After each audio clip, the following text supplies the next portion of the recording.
three-piece combos, pugilism company. This is Reed BBS, the Black Birch Sugar. Regis Prograis says, I'm the uncrowned king at 140. I want all titles. Regis Rougarou Prograis. I like that nickname, Rougarou. That's like a Louisiana bayou mythical werewolf type of creature, if you will. And that's exactly how Regis looked when he attacked Julius Ndongo like some hungry ass werewolf and beat his ass senseless, boy.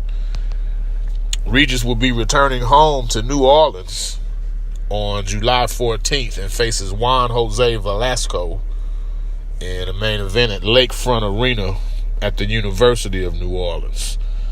This is kind of a weird setup. It's going to be on ESPN. Also on ESPN will be Manny Pacquiao's fight with Luca Matisse. Now, technically, that fight takes place July 15th because it's in Malaysia. That's where that one will take place. Not quite sure if we're going to get an early broadcast or if this will be a doubleheader of some sort. But anyway, both the Pacquiao-Matisse and Prograis versus Velasco fight, they'll both be on ESPN. Prograis' official date is July 14th, Pacquiao July 15th. This dude Regis, man, I've covered him since the 2010, I believe, Texas State Golden Glove Finals, where he met up with Earl Spence Jr., 152 pounds, with the winner advancing to the national gloves. I think they only fought the one time. It was a pretty competitive fight. Spence won clearly, but Regis gave a good enough account of himself where I definitely kept track of the name, and I've kept tabs on him as he's progressed. In his own words, he said he basically fought for free like 4 or 5 of his first 10 fights. And I get it. I've done some matchmaking on that type of level. So he had a pretty decent amateur career. His record was 87-7.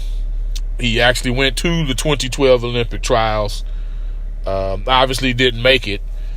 But right then and there, just with that record and level of experience, it's going to be hard to get dudes to fight you when you turn pro. So I'm betting he was with some club show promoter or what have you.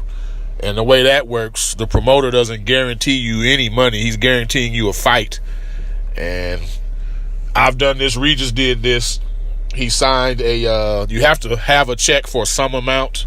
The commission won't allow otherwise. That's just how that works, whatever state you're fighting in. So commission will allow you to give a fighter a paycheck with $1 on it, and then the promoter or whoever, they usually kick the fighter, whatever else after they've counted up tickets and concessions and whatnot.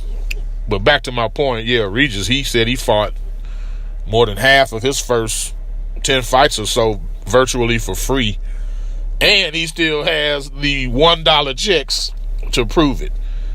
When I saw that and read that, I thought that was pretty cool. It speaks to how hungry this young man is, how driven and motivated he is.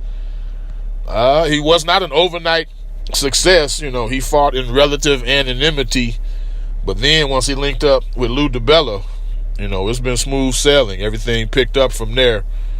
He got a couple showbox appearances, including the Ndongo fight where quiet as it's kept.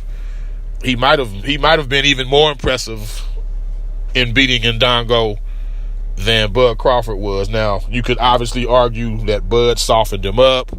Who knows? But be on the lookout, man. I'm looking forward to this fight. Regis Prograis, July 14th.